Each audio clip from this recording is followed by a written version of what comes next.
Alors, comme je viens tout juste de dire, on est maintenant dans la gamme des rangefinders. Qu'est-ce qu'un rangefinder? C'est tout simplement un article laser qui va nous donner, par la pression, la distance du gibier.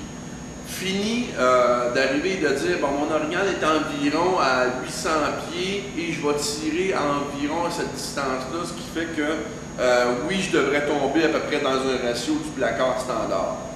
N'oubliez pas une chose, c'est que ça a l'air niaiseux à vous dire comme ça, mais qu'il soit à 600 pieds, qu'il soit à 700 ou à 800 pieds, c'est facile de pouvoir se mêler parce que les points de repère dans le bois ne sont pas nécessairement évidents à calculer. Alors, les rangefinders, il y a plusieurs types de gammes et ce qu'il faut faire attention, c'est qu'il y en a qui vont être teintés.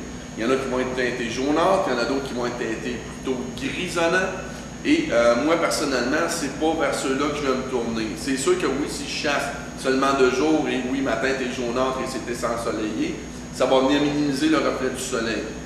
La même chose pour ce qui est celui du grisonnant, mais ce qui veut dire teinté, pour moi, veut dire une chose, c'est que dans le fond, si je chasse une journée qui est nuageuse, une journée en fin de journée, justement, lorsqu'il va être teinté, c'est va être encore plus noir, un peu plus de difficulté à focusser sur mon gibier en pressant sur le bouton. Si je m'en vais dans ce modèle-là, c'est un des très intéressants, c'est le Bushnell Elite Arc. Ce que ça veut dire, c'est qu'on va pouvoir avoir la compensation, même exemple dans un tree stand, par rapport à notre degré d'inclinaison qu'on va avoir. Parce qu'il faut savoir, ni plus ni moins, que du sol en direction comme ça, versus en surplombé, eh bien, c'est pas la peine de distance que ça va vous donner. Alors ça, il va aller faire la compensation là-dessus. Pour ce qui est des autres rangefinders que j'ai amené du Le Paul encore une autre fois, Ericsson, RX2, 3, 4, 5 et plus. Et pour ce qui est des différences entre ces modèles-là, c'est la sensibilité, le niveau de possibilité d'avoir des croix différentes, le trempage de lentilles qui va donner une meilleure netteté, un peu le même principe que les jumelles.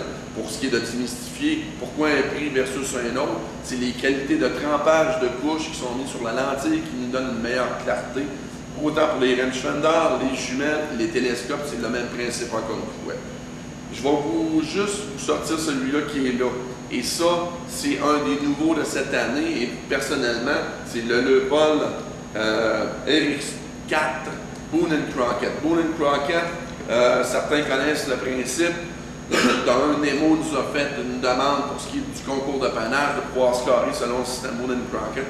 Eh bien, c'est simple, c'est que celui-là qui est là va nous donner, en compensant sur le gibier, en pressant dessus, environ le score de notre gibier. Que ce soit le chevreuil, que ce soit l'orignal, on va placer notre croix dessus et il va nous dire environ, OK, si je suis chasseur de panache, je laisse-tu passer celui-là versus un autre ou encore là, je récolte celui-là parce que c'est un animal trophée.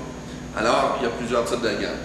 J'ai le Nikon qui est ici, qui est très compact. Très intéressant, encore une fois, Nikon, on ne se cachera pas là-dessus, c'est une très bonne qualité de lentille. Ensuite de ça, j'ai celles-là qui sont ici. Très massives, mais c'est parce que tout simplement, c'est que je vais être capable d'avoir une paire de jumelles incorporées avec un rangefinder intégré. C'est une qualité vraiment hors pair dans un coût qui va être vraiment autre. Okay? Si on y va en démystifiant facilement, Bushnell Elite Arc environ 600 $. Le Paul VX1, VX3, pas VX1, RX1, RX2, RX3, j'étais dans les télescopes présentement, ben, on va parler environ de 150 jusqu'à environ 7 à 800 pour celui-là ici environ. Alors, c'est ce qui va démystifier ni plus ni moins les rangefinders, comment ça fonctionne et à quoi ça sert. Il n'y a plus de raison de ne pas savoir à quelle distance où tirer notre gibier et ça vient minimiser justement des blessures sur le gibier qu'on veut récolter. Alors, sur ça, on se laisse sur cette chronique-là avec ça. Si vous avez besoin, vous ne gênez pas, vous demandez des conseils sur le forum ou même de vous déplacer, ça fait toujours plaisir de vous rencontrer. Il y en a plusieurs qui sont venus nous voir et ça me fait toujours plaisir de vous voir en vous serrant la pince. Alors, un gros merci à vous et je continue sur une autre chronique pour vous.